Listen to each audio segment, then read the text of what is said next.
Birthday. Okay, sige. Kasi Yes, magandang umaga sa iyo, Boss Admar at paring Ricky, no? At magandang umaga sa lahat ng mga kikinig sa atin ngayon. Magandang expose natin, paring Ricky. Ano bang mga pag-uusapan natin ngayon, partner Ricky? Sinabi mo pa nung last week, di ba? May warrant of arrest. Parang ikaw na rin pala ang Assistant Justice Secretary, Kuya. Na-arresto, di ba? Di ba? Nagsabi, meron niyang sumagot dun eh. Di ba? Hindi ako nagbanggit ng pangalan kasi masyadong hahalatang inutil yung pulis. Hindi, narinig ko kasi yon, partner Ricky. Meron kasi akong source noon na meron na palang kaya nga nag-post ako, 'di ba? Ang sabi ko doon, merong warrant sa Baguio, merong warrant sa Manila, tsaka sa ibang lugar pa, sa Nueva Ecija. Dahil namimigay lang ng bigas, hindi maaresto. 'Di ba? Ano 'yun? Exempted. So ibig sabihin yung mga drug lord, magbigay kayo ng mga bigas para hindi kayo aresto. Oo. 'Di ba? At saka hindi naman pwedeng may kasalanan ka. So panagutan mo yung mga ginawa mong mali. Yun. Hindi porke nagbigay ka ng mga pabuya o nag-support ka ng bigas, ng mga bigay mo sa mga nangangailangan absuelto ka na sa yung kaso. Di ba, Boss Admar at parang Ricky? Pwede yan. Oo. Kasi marami namang mga sindikato na tumutulong para pagtakpan yung kanilang mga illegal na ginagawa. Kaya nga, nabuko, di ba? Na wala pa lang talagang tunay na ari-arian to na check ng NBI. Kotse, hindi sa kanya nakapangalan. Yung bahay. Hindi nakapangalan sa kanya. Hindi sa kanya. So, ibig sabihin... Yung building na pag-aaral mismo ni Mega World magnate na Andrew Tan, yung sa Legrande, yung kinalagay opisina sa sabi niya sa kanya. Pero paano siya nagkaroon ng ganon? Pero sa tingin ko meron yung nasa likod niya no. Na parang financier niya. To scam kasi nung nakakuha siya ng maraming followers may mga nagbibigay pa ng donasyon sa kanya. Even though sinasabi niya hindi raw siya tumatanggap ng donasyon. Diba? Yun nga, meron pa nga kumakalat, 'di ba, na parang audio na sinasabi niya doon na siya ay anak na ni senador ni President Marcos Sr. na kesyo yung nanay niya talaga yung legal na hindi pala legal, kumbaga dapat tinuturing na first saglit lang, may naka-on na diyan speaker, ayan, paki-off lang yung ayan, kay si Ricky, ayan, paki-off lang ng monitor para hindi tayo mag feedback. Okay. Ayan. Mamaya, meron tayong makakapanayam from Securities and Exchange Commission kasi lalo na sa panahon ngayon, di ba, partner Ricky, partner Ruel, naglipa na yung mga scammer. Yung natanong ko nga yung NBI, ang dami pala nilang mga sumbong na natatanggap ngayon. Online, lalo na yung mga online scam ngayon. Pinagsamantalahan yung ang ating gobyerno nakatuon sa COVID. So, nawala ang focus. So, yung mga scammers nagsilabasan na. Kasi ngayon, 'di ba, taghirap. Kaya gusto ng mga tao yung easy money. At yung mga scammer, yun talaga yung i-offer nila. Paano magkaroon ng easy money? Dapat ganito, ganyan. Samantala, nandito na sa kabilang linya ng ang OIC ng Enforcement and Investor Protection Department ng Securities and Exchange Commission, si Dr. Oliver Leonardo, Director para hindi para Doctor. Ayan. Director, magandang umaga po. Live po tayo ngayon sa Sunshine Radio. Kasama ko po si Ricky Sunga at Ruelso po. Magandang umaga naman po sa lahat po ng sumusubaybay sa inyong programa. Una muna, Director, marami po ba kayong mga natatanggap muna na mga reklamo ngayong panahon na ito? Lalo na't yung mga kababayan natin nasa bahay at kumbaga gipit na rin sa pera at alam natin na sila rin yung target ng mga masasamang mga loob. Marami Elemento. Po ba tayong natatanggap na mga reports po dito, Director? Marami pong nag-uulat sa atin tungkol sa mga iba't iba pong mga lumalabas po na mga pag-aalok na may mga bahid ng investment scam at bukod pa doon, meron na po yung mga iba na nakapagpaluwal na po ng kanilang mga pera. Mhm. Oho. Okay, partner Ricky. Oo, kasi nga, mismo yung sa official Facebook page ng Security Exchange Commission, di ba, Director, Mhm. nagbabala kayong number, no? Di ba? Mula yata nung Marso, start yung ano natin sa crisis, no? Marami ng mga kumpanyang nagsulputan at naghihikayat sa mga possible victims nila. Na paulit-ulit lang naman ho, di ba, Direktora Leonardo? Tama po kayo diyan. Ang SEC po ay hindi po nagkukulang sa pagbabala sa ating mga kababayan na marami pong kumakalat ng mga ganitong investment scam.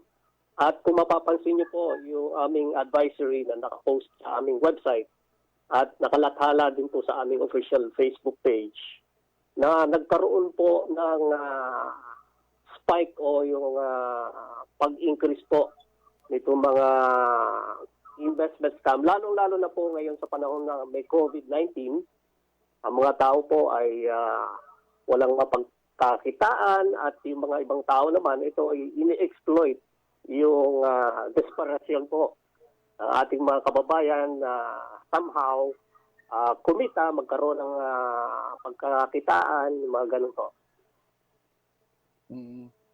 Director, matanong ko kayo, no? Paano niyo ba masasabi na ang isang kumpanya ay involved sa scamming activities? Opo. Tayo po sa SEC, ang pinapatupad po natin ay yung batas na tinatawag na Securities Regulation Code.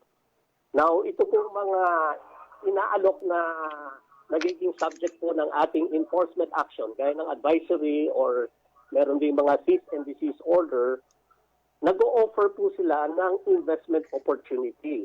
Maglalagak daw po kayo ng pera sa kanila, bahala na silang palaguin. At meron po silang ginagarantiyang kita o rate of return na napakataas na hindi kayang ibigay ng mga legitimate investment firms, mga bangko, yung mga regulated entities po natin. Tapos, yung mga iba po dyan, hindi po rehistrado sa SEC bilang isang corporation o partnership. Mhm. At isa pong mahalagang punto ho rito na nais po namin ipahatid sa ating mga kababayan, hindi po sapat na ang isang kumpanya ay rehistrado sa SEC. Kailangan po kumuha pa ng isang permit o license bago po kayo makapag-alok sa ating mga kababayan. Kasi ito ay isang tinatawag na regulated activity. Mhm. Oho. Maski ho yung mga tao, ahente, representative, ay kailangan ho dumaan sa mga pagsusulit at dapat meron din karampatang lisensya po. Mhm. So kumbaga pag may maipakita na SEC registration, hindi agad masasabi na, oy, legit ito na investment company. Opo. Tama po kayo diyan. Kaya marami pong nagkakamali at minsan nagagamit po yung pong registration ng sa SEC bilang korporasyon. Mhm. Bali, ang pinaka-significance lang naman yan, ayon sa ating revised corporation code, binibigyan ng isang korporasyon na tinatawag na juridical personality. Pero po, meron po mga uri ng negosyo na kailangan nyo pong kumuha ng special na permit o license, secondary license na tinatawag. Mhm. Partner Ricky. Kasi usually ang nilalagay nyo doon sa certificate, no, may nababasa ko, yung secondary license dapat meron silang ganon na to say na pwede silang mag-engage sa selling o direct ba? Ganun ho ba ang sa permit ng nakikita natin usually na ini-issue nyo dyan sa SEC? Yun po yung Certificate of Incorporation or Certificate of Registration. Maliwanag po na nakasaad doon that sa wikang English, this Certificate of Incorporation or Registration grants the corporation juridical personality but does not confer it the authority to engage in the business of soliciting investments and those which need secondary license. So, ibig sabihin na kailangan nyo pa kung dumaan sa isang proseso para kumuha at mabigyan ng license. Pero Hindi lang iyan. oo. Pero Director, ang malimit kasi ditong na problema, medyo alam mo na yung kababayan natin medyo hassle na siguro sa kanila na i-check pa doon sa SEC. Tapos pag nagbasa pa sila, English pa, hindi pa masyadong maintindihan. Kumbaga, kung pagbabasehan mo yung ito, halimbawa may papel kayo na ipapakita ng mga investor, tsaka doon sa, alam mo na yung mga flowering words nila na talagang mahuhumaling agad yung makikinig. Kumbaga, mas madali silang makinig doon sa explanation kaysa dito sa mga dokumento na nakikita natin. Wala ba tayo yung mas madaling access ng ating mga kababayan, or meron bang hotline na magtatanong na in layman's talaga na masasagot ng taga-SEC para at least hindi talaga siya mabiktima ng scammer? Opo. Ito po ang ating advocacy na pag nakarinig po tayo ng mga ganitong investment opportunity, pag-alok, nagmumula to usually sa mga kakilala natin eh. Kasi ito naman ho yung mga nag-aalok, syempre, ang una-una po nating kukumbinsihin o yung iinganyahin na sumali ay yung mga kaibigan, kapamilya, etc. So, may karampatan din po tayong responsibilidad na tayo ay magsaliksik, magtanong, sumaguni sa SEC o yung tinatawag na due diligence. Now, pwede ho tayong magpunta sa website ng SEC, www.sec.gov.ph,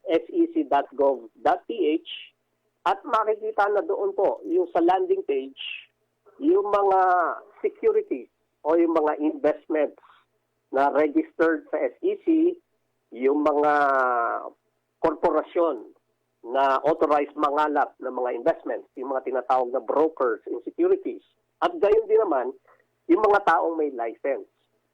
Salesman of securities po ang tinatawag doon. Now, meron din po tayong official Facebook page. Nandoon po yung mga abiso ng SEC at sa wikang Pilipino. Yun.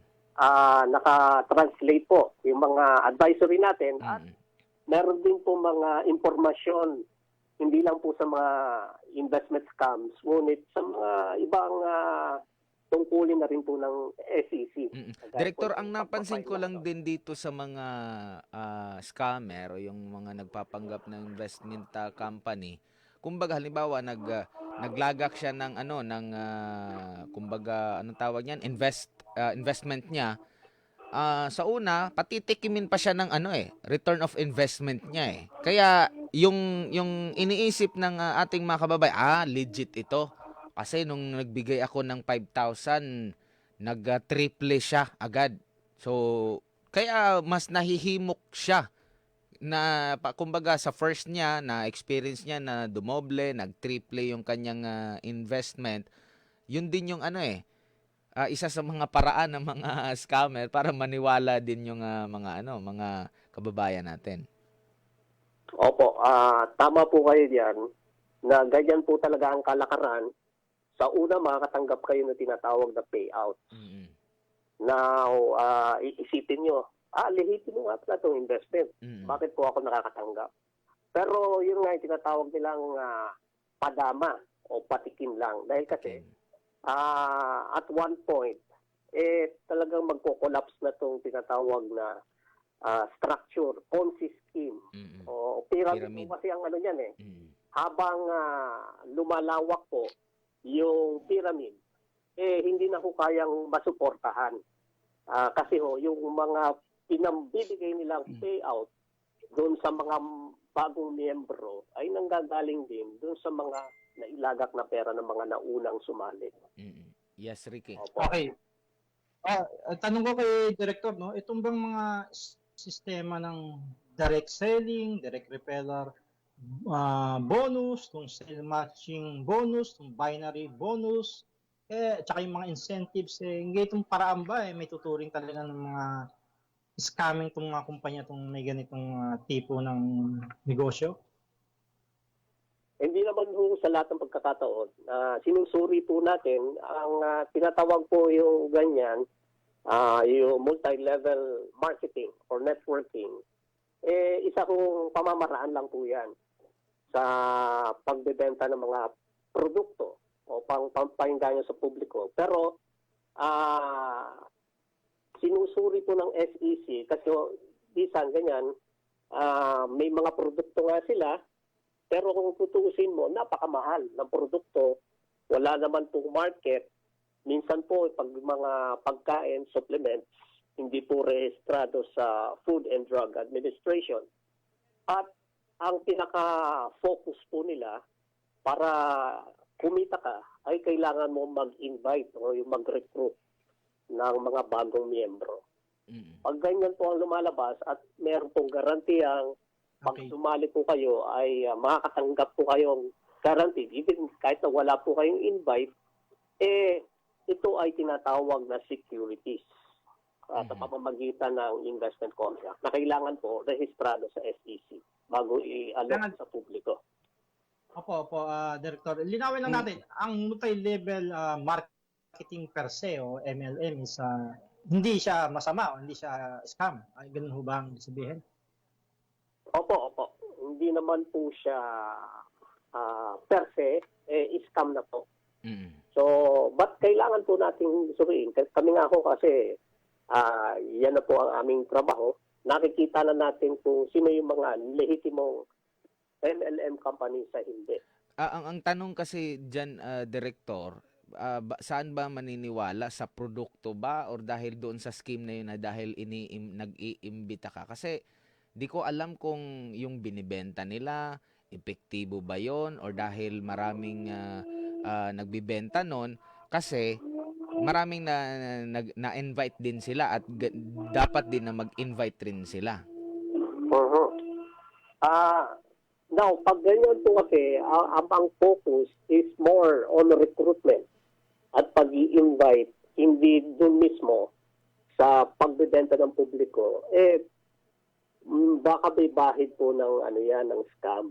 Tapos titignan po rin natin yung produkto mismo. Minsan sa pagkakagawa lang po, pagkakapackage, at kung titignan nyo, talaga ito ba talagang binibili sa halagang 10,000 o kaya 5,000 sa isang box ng 3-in-1 coffee. Minsan 10-in-1 coffee, mga ganon. Na meron silang tinatawag minsan ng mga medicinal properties, therapeutic claims, mga ganyan, na sila lang ang nagsasabi. So, pwede rin po tayo sumangguni sa Food and Drug Administration, lalo-lalo na doon sa mga pagkain, supplement, yan. Kung wala Kaso, Director, FDA. yung iba kasi masyado nang nasisilaw doon sa mga pangako nung pyramiding. So nakakalimutan nilang i-verify yung mga produkto. Opo.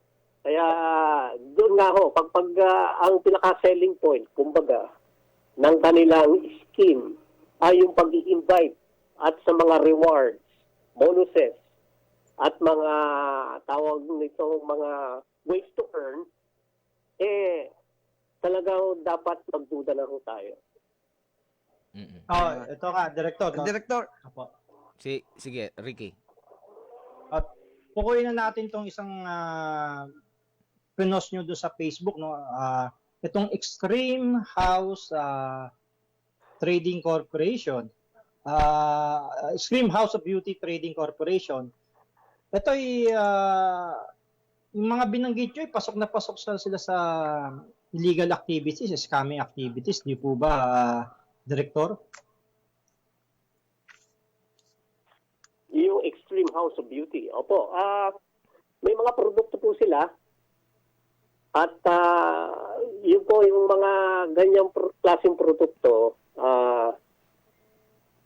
hindi po, kumbaga, pag titignan nyo, talagang yung claim, hindi ka panipaniwala. Too good to be Kasi- true. Oo. Oo, Oo. It's too good to be true. Mm-mm. Yes, Director. Lahat- Kasi may And mga then, ino-offer sila Director, eh. Oo. Ba kasi, sige po. Sige, Ricky. Yung tanong ko kay Director kasi alam nyo ba yung mga nasa likod nito nasangkot na rin sa scamming activities, previous scamming activities like itong sa mga opisyalis nila, yung Darlito de la Cruz, ito rin pala yung may-ari dati nung isang malaking scam investment, yung HPI. Kung natatandaan nyo, 1.6 billion na naloko nito, nakulimbat nitong Darlito de la Cruz. Pero siya pa rin ang ngayong itong tinayo niya na to. Pero bago yan, may tinayo pa siyang SOI o House of Entrepreneurship, pero parang hindi umubra, nabuko siya. Pero ito ngayon, panibago na naman. Hindi ba nakikita ng SEC itong mga opisyalis na to na may mga previous cases na nagtatayo pa rin ng mga ganitong uri ng negosyo? Ito magkakakonekta po yung ibang mga scam. Kaya nga po, scammer. Mm-mm. Pag kami ay meron na po mga action, advisory, cease and desist order, gagawin ito, magtatayo na naman. Gaya ng nasabi nyo, extreme. Pero konektado rin sa House of Entrepreneurs. Kung makikita niyo yung mga produkto, gaya nung sa House of Entrepreneurs, meron kong silang barako product na panlalaki. Siguro alam na ho natin yon. May mga claim pero nag-issue, nagpalabas ang Food and Drug Administration na wala pong lisensya at mga kasama po sa kalusugan itong mga ganitong produkto. Pero Director, maitanong ko lang, bakit nakakapag-operate? Actually, kahit yung sa ibang mga mga scammer, meron pa ring nakakapag-operate pa rin sila, pinapalitan lang yung pangalan nila. Hindi ba gaano ba kataas yung penalty nila, kulong nila? At kasi umaabot ng billion din ito 'di ba? Sa ano nga, pag-plunder nga sa government officials, talagang kulong ka talaga. Pero ito billion yung 50 million lang ata sa plunder, 'di ba? Pero Yes. ito billion pesos ito. Bakit nakakapag-operate pa sila? Bakit hindi sila nakukulong talaga ng tuluyan? Meron naman po tayong mga kaso na talagang pinupurso po natin sa court. Naka-secure na rin tayong mga necessary convictions sa paglabag ng Securities Regulation Code. Kung matatandaan niyo po si Ms. Rosario Balagay ng Multitel, isa kong halimbawa. At patuloy pa rin ang ating mga enforcement actions. Kagaya niyan, mga advisory muna. Tapos magkakaroon po tayo ng cease and desist order. Tapos magpa-file po tayo ng criminal case sa DOJ. Pwede rin po tayo makipag-ugnayan sa Anti-Money Laundering Council para i-freeze po yung kanilang mga bank accounts. Marami po tayong gawin. At yung paglabag po sa Securities Regulation Code ay may maximum penalty of imprisonment yan ng 21 years at 5 million pesos in monetary penalty. Okay, Director, parang lumalabas itong inano yung sa screen is parang scam alert pa lang. Hindi pa siya nandun sa cease and desist. Pagka may cease and desist, stop ang operation ho ba nila? Ganun ba? Opo.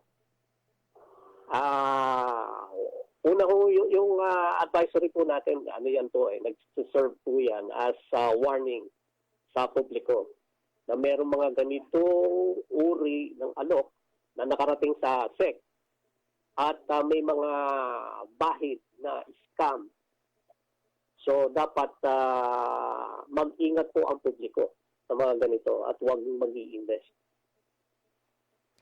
Yung scam alert. Kasi yung nauna nga, itong pinamumunuan itong Darlito de la Cruz, yung HPI, nagbigay din kayo ng scam alert Then after a year, inaresto nga ito sa dami ng reklamo na.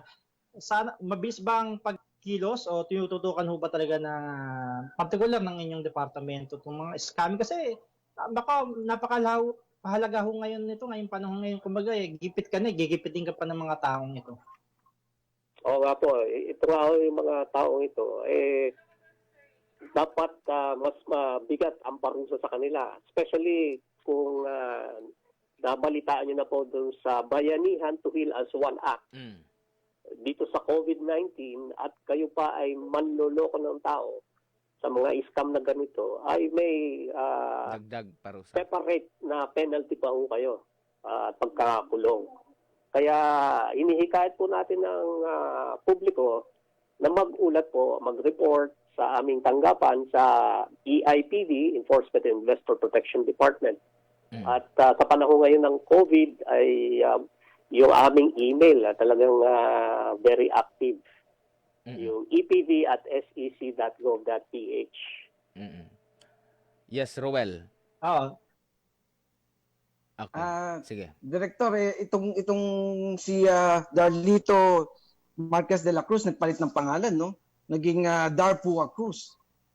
Meron ba kayong, 'di ba sabi niyo tinututukan niyo, inahabol niyo, nakalabas siya eh. So ano yung ginagawa niyong aksyon laban sa kanya? Yung si Mr. Cruz, Darpua Cruz, talaga tinututukan rin namin yung kanyang mga korporasyon at mga reports na siya di umano ay sa likod nito mga investment scams na to, simula pa sa HPI, yung Extreme House of Entrepreneurs.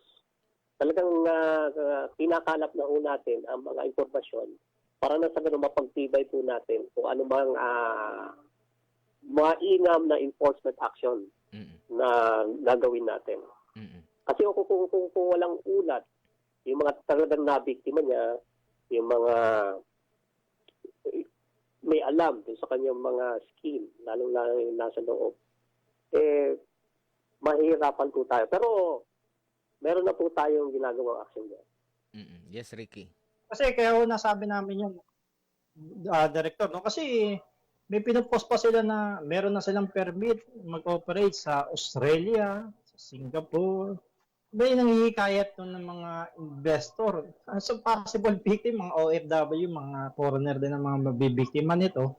Kawawa naman, di ho ba? Biro mo, pinapakita parang masabi lang na legit. Meron na silang permit doon sa Australia, sa Sydney, Australia in particular, director.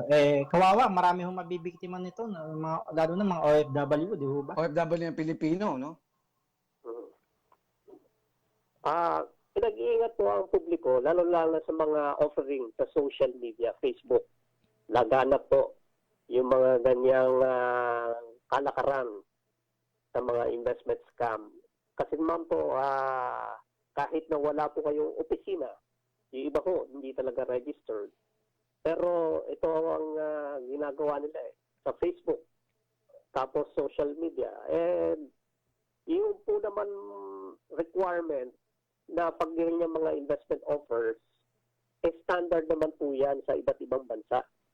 Lalo na Australia, yung binanggit nyo, hindi sila openly makakapag-solicit yan. Pinagbabawal din po yan hanggat hindi po kayo nagko-comply sa mga requirement.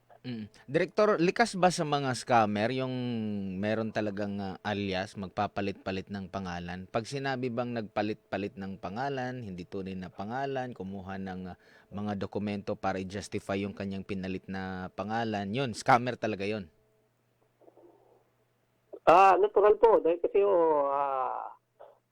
bago kayo mag-rehistro ng panibagong korporasyon at kung kayo naman ay na-involved na sa mga nakita nating mga scam dati, hindi na namin kayo papayagan na makapag-incorporate o mahihirapan kayo.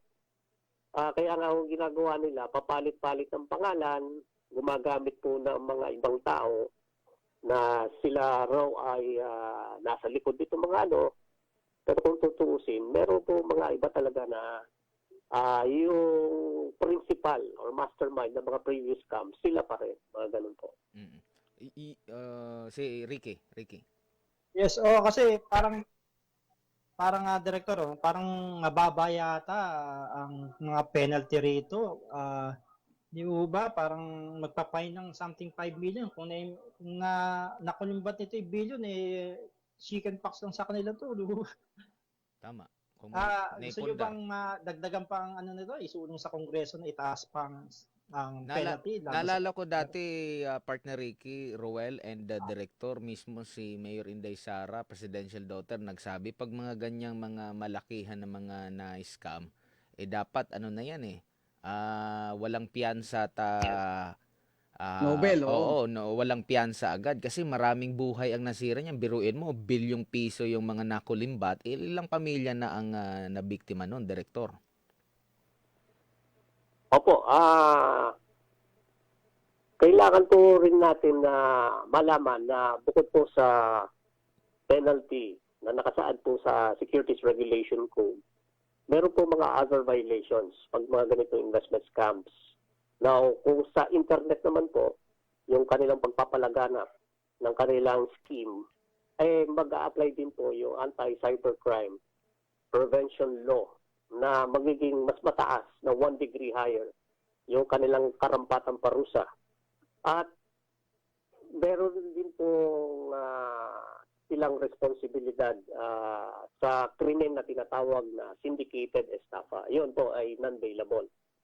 So, meron din po mga other offenses na pwedeng isampa ng mga nabiktima. Hindi lang po yung sa Securities Regulation Code.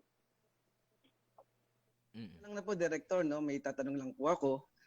Gusto ko lang malaman, meron bang kayong nahuli na taga SEC na kasabot ng mga scammer? Kung merong mga ganong scenario sa inyo.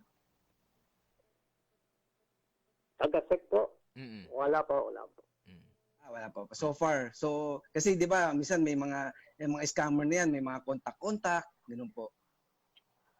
Wala naman po. Direktor, maitanong ko lang yung dating, di ko lang alam kung inidulo ba to dati ni partner Ricky Sunga, si FLM. Meron ba kayong monitoring sa kanya po, Direktor, kung itong mga sinasabi niyang mga ari-arian niya, mga ano niya, kumpanya niya is legit, lehitimo? Nakikipag-ugnayan na po tayo sa mga iba't ibang law enforcement agencies tungkol naman dyan sa kaso na yan at tinitignan rin po natin yung kanyang compliance kasi may mga corporation na na-register under that name, FLM. Mm-hmm. May mga foundations. So, tinitignan din po natin yan. Sa operasyon... Sabi ko, sa ngayon po. Oo. Sa operasyon, tinututukan nyo po ba, sir? Tinitingnan nyo po ba yung operation or hanggang doon lang kayo sa mga documents na binibigay ng isang kumpanya?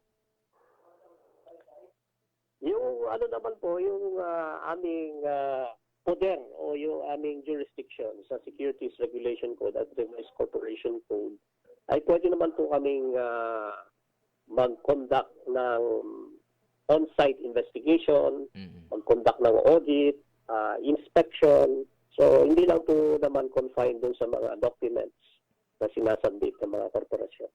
Pero ang kapansin-pansin na Director, itong mga scheme na ginagawa ng mga iba't ibang mga, di mo nga alam kung sino yung totoo sa kanila, alin ba yung meron niyang nag-post dito, dito na lang tayo maniwala sa company, meron nag-post dito sa live streaming natin. Pare-pareho lang sila ng mga strategy. Bakit laging tinatangkilik pa rin ito ng ating mga kababayan? Kasi nga, 'di ba, may kasabihan, walang manloloko kung walang magpapaloko. Sa tingin niyo po, ano po yung medyo kulang? Di po ba nakulangan yung government natin to educate ng ating mga kababayan, or sadyang yung ating mga kababayan lang hindi lang masyadong nakikinig sa government, mas nakikinig parati na dodoblehin, triplehin ko yung pera mo?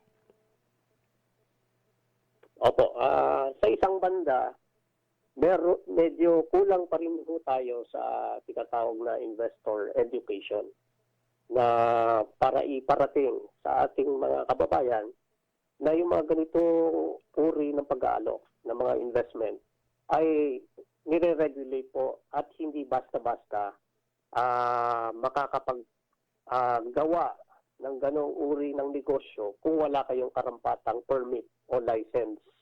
Bukod pa doon sa registration nyo sa SEC. Now, minsan po kasi madali tayong magtiwala. Doon po sa mga kakilala natin, kaibigan, na nakikita natin, nakabili na ng kotse, may mga ari-arian na, minsan, party ng scheme nila yun magpakita ng properties. Tama. Kung i-verify mo, talagang hindi naman sa kanila, magpapapicture. Oo. Ng showroom.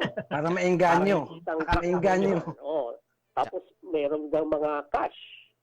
Yan, paulit-ulit na yan, yung pinapakita, yung mga Pera. 1,000 na pera. Minsan paulit-ulit na yung picture.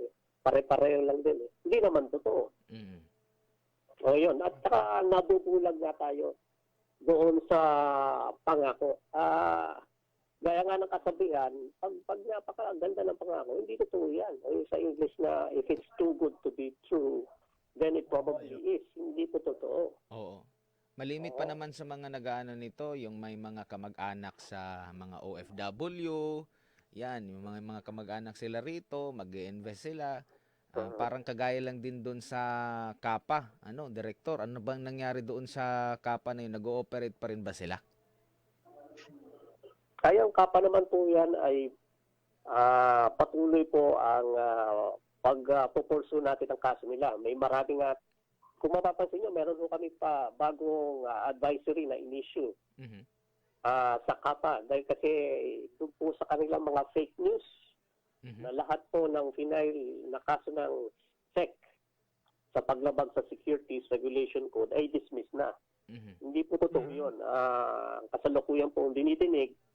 At in fact, aside from violation of the Securities Regulation Code, meron po rin silang kinaharap na kasong syndicated estafa, non-bailable, na kung saan nag-issue na ng warrant of arrest ang Regional Trial Court sa Cagayan de Oro. Nako.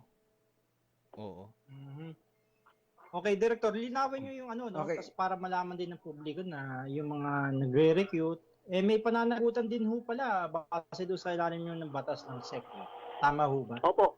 Yan po yung mga ahente, yung mga representatives, mga kinatawan nitong mga scheme na investment scam, may pananagutan sa batas sa Securities Regulation Code.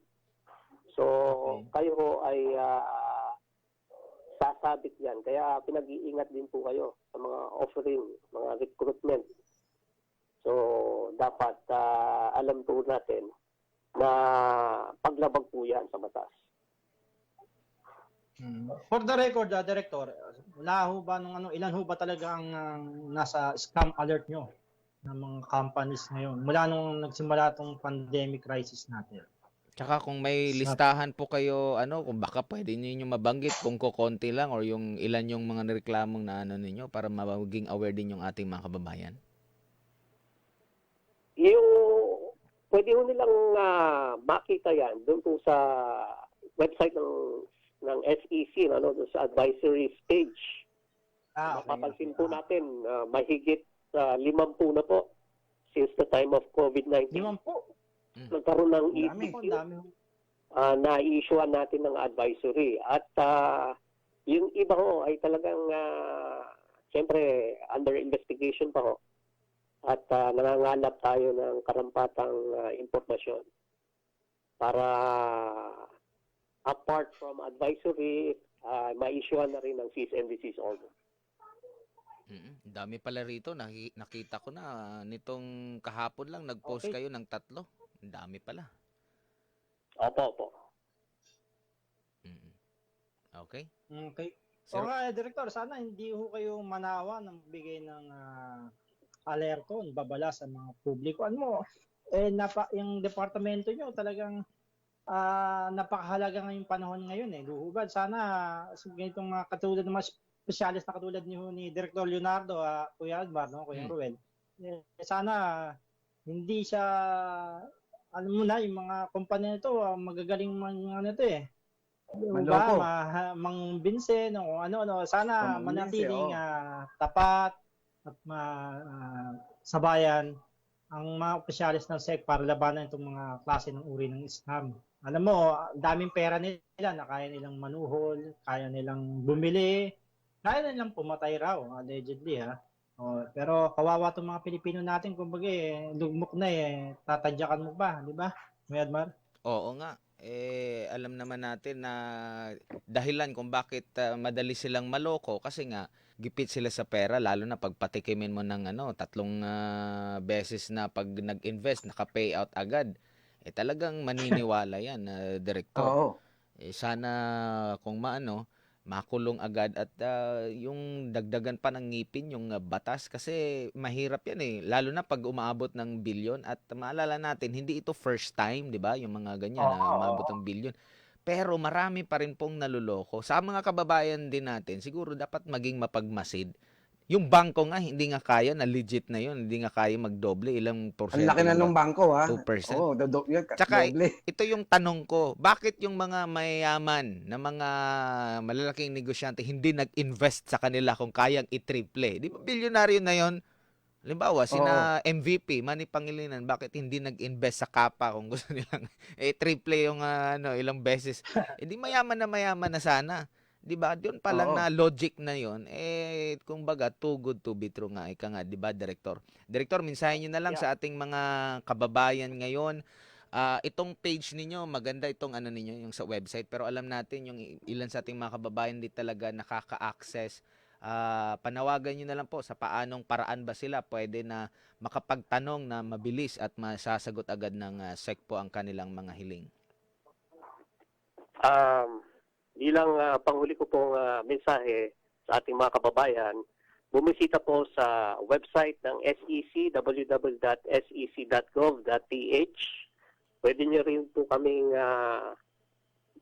email sa epd@sec.gov.ph. Pwede rin po tayong bumisita sa Facebook page ng Securities and Exchange Commission.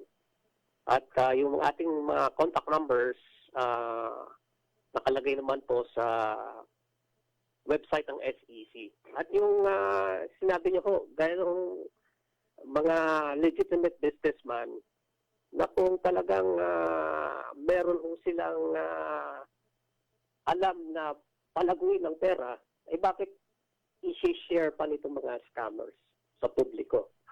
At ganun din po sa mga kababayan natin, lahat naman po hindi ay inosente sa mga ganitong kalakaran. Yung iba galing na rin sa ibang scam, pero kung mga alam nila na unahan po dito yung positioning, huwag na po tayo maging kasangkapan ng mga ganitong investment scam. Meron din po tayong responsibilidad sa batas na mananagot po tayo. Yun lang po. At mag-ingat po. Lalong-lalo na ngayong COVID. Marami pong ganyan sa Facebook, social media. Sumangguni muna po sa SEC. Direktor, maraming yes, Ricky. Maraming salamat po. Ayan. Maraming salamat po, Direktor. At sa ulitin po, makiki-update po ulit kami sa inyo if ever may mga reklamo po kaming mga natatanggap rin dito sa himpilan at maipapaabot din po namin sa inyo, Direktor. Salamat din po sa pagkakataon ito. Ayan, maraming salamat si Direktor Oliver Linardo at kay Chair Aquino dahil sa pagtugon sa ating mga tawag, Partner Ricky and Partner Well. Break muna tayo. Oras natin, Yes, mga ka-partner, alas 9:58 na po ng umaga. Magbabalik po ang Double R sa DZAR. Kayo'y nakikinig sa Double R sa DZAR. Ang programang ito ay hatid sa inyo ng Malunggay Life Oil. Sa Life Oil, may lamang. Available in all leading drugstores nationwide. Red Juice, mas masarap ang pakiramdam kapag malinis ang kalooban. Available in all leading drugstores nationwide. Slimax Coffee, Fitness in a Cup Deluxe, Hair Treatment Oil, your crown of beauty at K Everyday. Sa K Everyday, promise, gaganda ka! Mga kapatid, ka-partners, walang rasong maging blind kung paano maging safe sa gitna ng lumalaganap na COVID-19. Pero dahil concerned kami sa inyo, ipinaalala pa rin namin sa inyo how to stay healthy today. Para stay safe kung saan tayo nakatira, narito ang ilang tips. Regular na maghugas ng kamay, gumamit ng sabon at tubig, maaari ring gumamit ng sanitizer na may least 60% alcohol. Inirekomenda din ang paghugas ng kamay sa loob ng 20 segundo. Regular ding linisan ang mga gamit na palaging hinahawakan, gaya ng upuan, work desk, doorknob at iba pa gamit ang disinfectant. Maaari ring iwasan ang mga matataong lugar kung lumabas ng bahay. Iwasang lumapit o makalapit sa mga taong umuubo o bumabahing. Keep distance at least 6 feet mga ka-partners. Sa mga hindi feeling well naman, eto ang tips para sa inyo. Manatili na lang sa bahay at tumawag sa inyong doktor o local health professional. Gumamit rin ng nakahiwalay na utensils. Mas mainam din na mag-self-quarantine. Mas maganda ang gumamit ng face mask. Kung hindi maiwasang lumabas, takpan ang bibig kung nababahing o inuubo. Mas maganda rin gumamit ng tissue at agad itong itapon at huwag kalimutang maghugas ng kamay pagkatapos. Tandaan, lumalaganap ito kung nakasalamuha ka ng taong infected nito, lalong-lalo na kung nagpapakita ito ng sintomas ng virus. Kaya, mga ka-partners, mas mabuting tandaan ninyo na lang ang mga tips na ibinahagi namin sa inyo. Ang paalalang ito ay hatid sa inyo ng Sunshine Radio. Generation K! Generation K! Isang oras ng kwentuhang inyong kagigiliwan at mapagkukunan ng kaalaman. Tampok ang mga isyong natatangi para sa mga millennial at millennials at heart. Halina at makisali sa inyong weekend tambayan on air. Generation K! Generation K! Mapapakinggan tuwing Sabado, alas 11 ng umaga dito sa DZAR 1026 Sunshine Radio. At sabayan ding mapapanood via live stream sa aming official Facebook account. Mag-log on lang sa facebook.com/DZAR1026. Patas na pagbabalita, tamang impormasyon, serbisyo publiko at pagmamahal sa kalikasan. Ito ang Sunshine Radio. Sunshine Radio 1026 Manila, kapartner mo sa balita at serbisyo. Nagbabalik ang Double R sa DZAR. Okay, balik tayo. 1 minuto makalipas ang alas 10 ng umaga. Partner Ricky.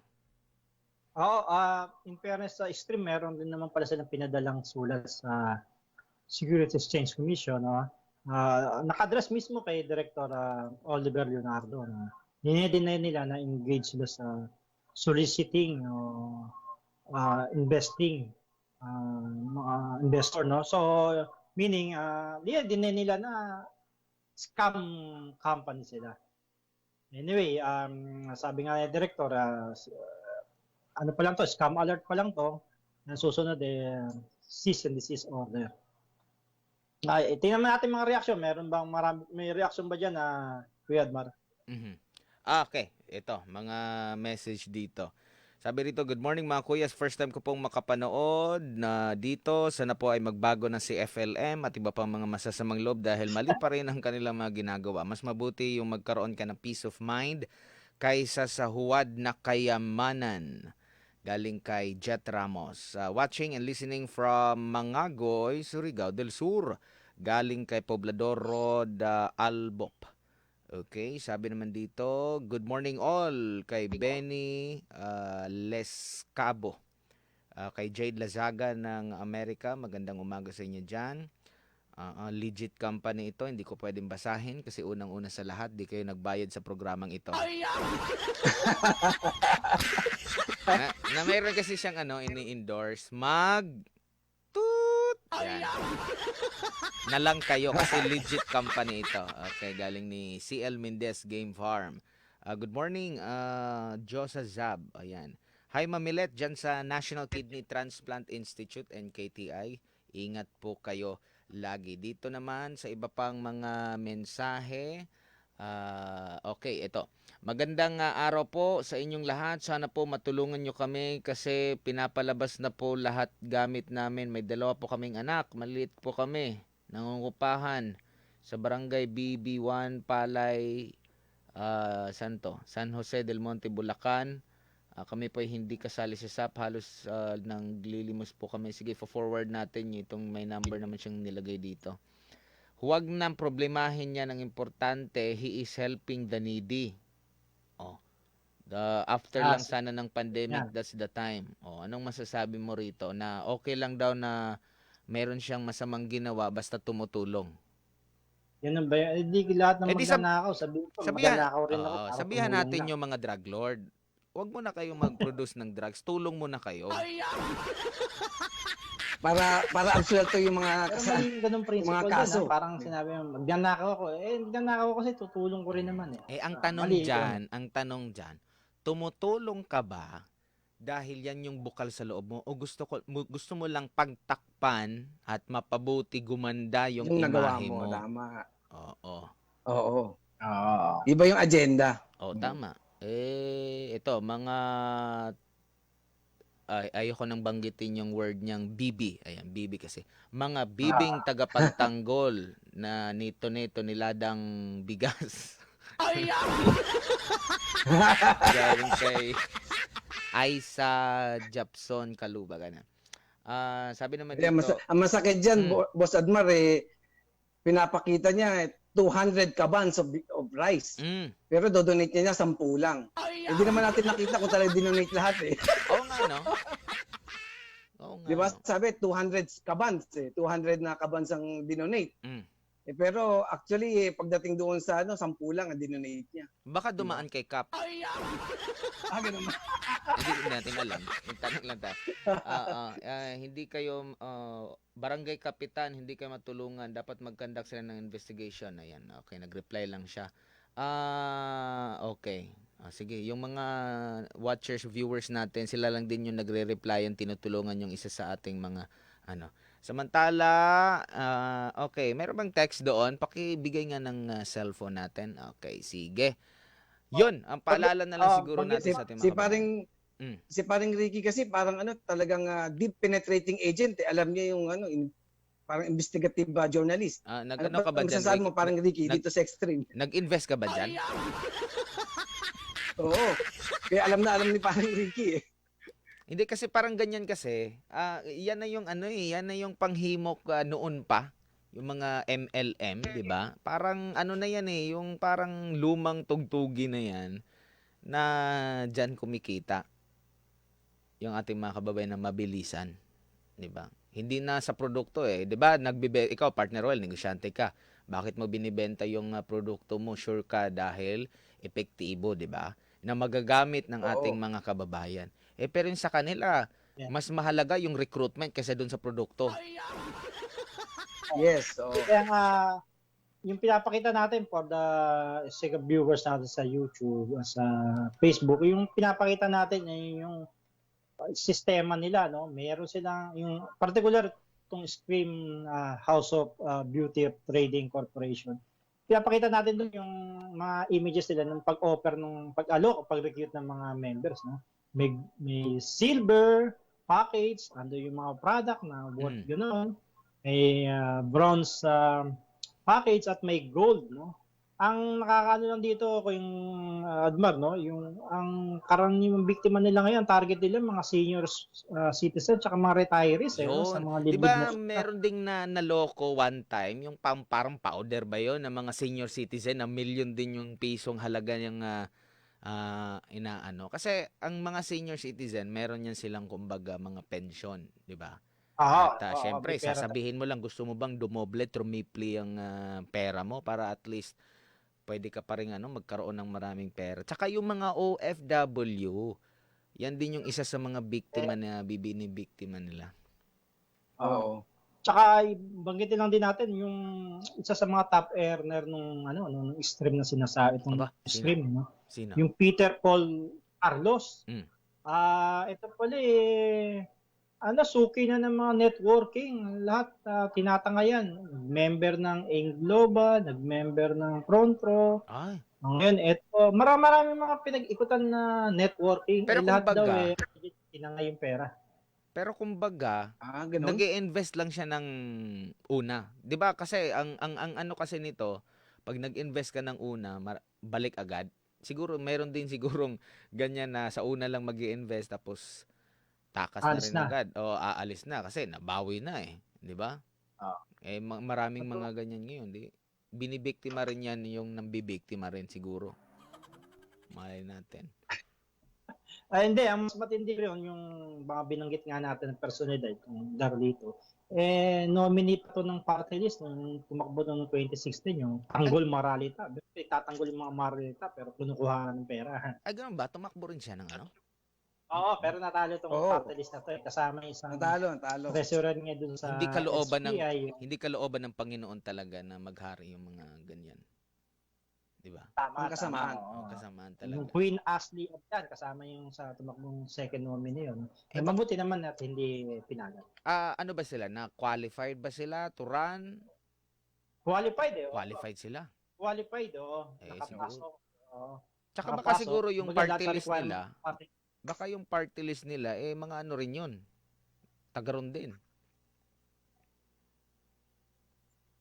Mga members din na Member. siguro nila, 'di ba? Oo. Possibly. Sabi oo. dito, dapat Pero dagdagan parang Ricky, ang parusa. Sino ba yung Dagdagan ang information sa mga tao. Galing kay Ronald Kitain Mariano. Tama, parusahin. Kasi bakit nakakabalik pa rin sila sa pag-ooperate? Pwedeng palitan yung pangalan, pwedeng palitan yung company. At the same time, ito nga, Pangalan. dagdagan yung information sa mga tao. Kasi marami Yes. pa rin na Bakit marami? Ito, sabi nga ni Director, 'di ba? 50 ang kanilang pinadalhan ng yung warning. Ibig sabihin, 50 pa lang itong nalaman nila na nag-ooperate. For sure, meron din itong mga naging na biktima. 'Di ba? Oo. Mag-invest na lang sila kay partner Roel. Yun pa yung Pero list. hindi ko pinapangako yung doble, Yung triple RT. Oo. Sa akin, mga 5% lang. Yun, 'di ba?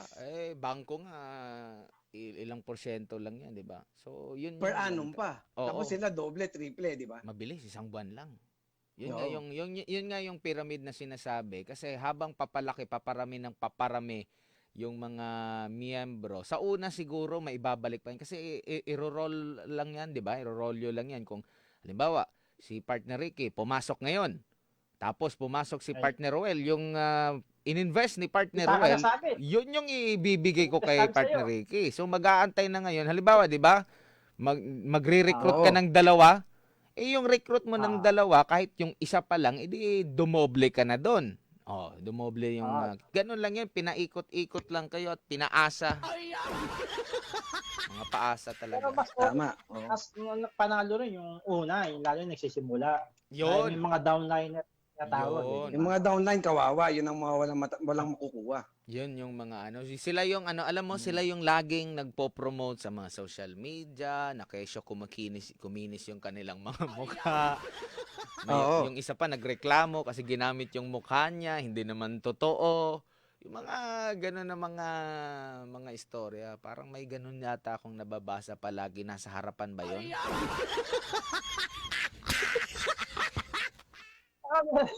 Ha? Well, tsaka yung mga nangyayangganyo, may mga incentives, bawat recruit mo, may points, may reward ka. Oo. Usually, may sasakyan, house and lot. Itong stream, house and lot pa, yung pinaka Ganun ba? maximum reward nila.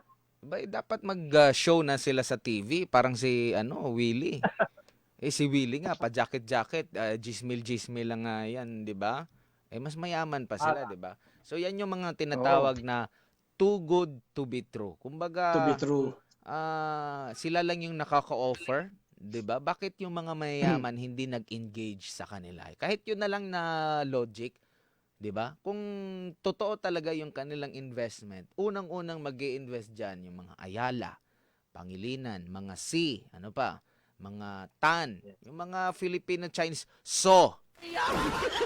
Yan. yung mga nag-i-invest dapat na una diyan. Pero Yan doon, di ba? wala, hindi yan in check eh. Mga sunga, ayan, yung mga ganyan. Yan yung unang mag-i-invest. Pero 'di ba? Kasi kahit yun na lang na logic yung gamitin. Bakit wala kang anong tawag nun? Mga gold, anong tawag nun? Mga level?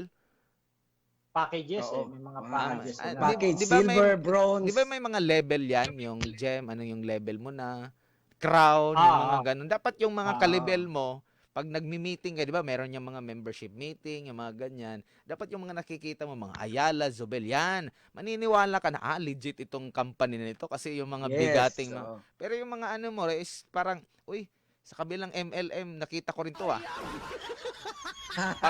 parang kayo-kayo lang, di ba? So, yan yung problema ngayon. Huwag talaga agad Pinakamagandang mag-invest kay God, di ba? Yun. Hindi ka iiwan yan. Di ba?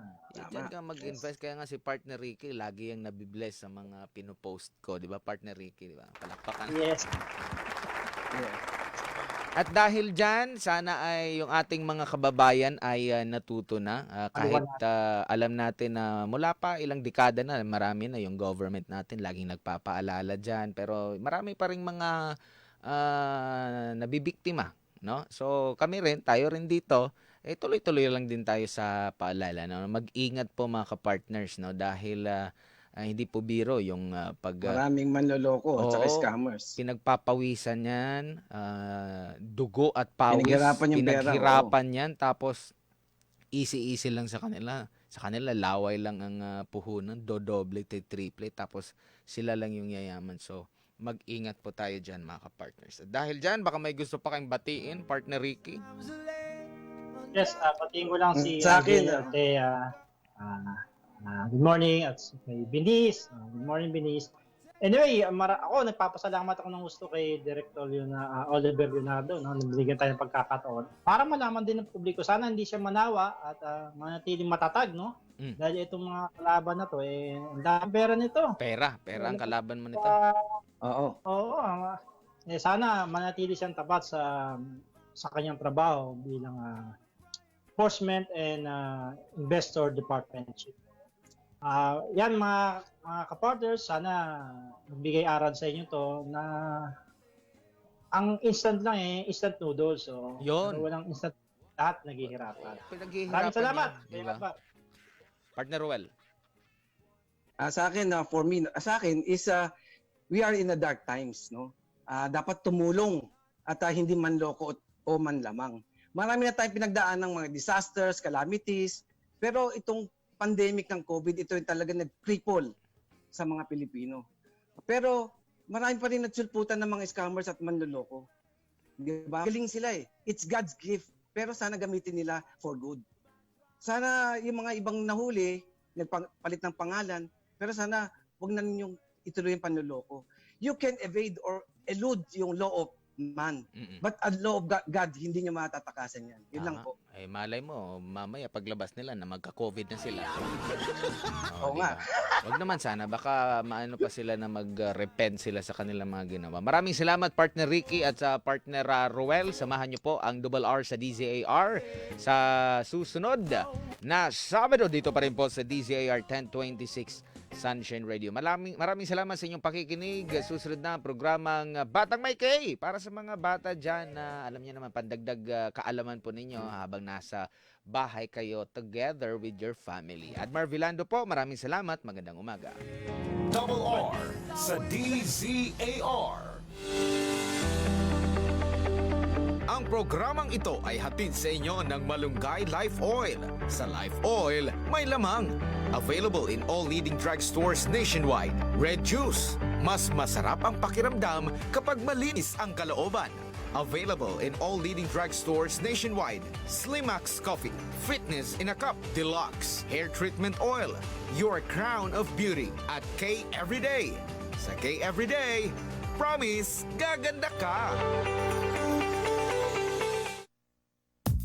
Marami ba kayong naririnig na salitang legal na mahirap intindihin? At pawang mga abogado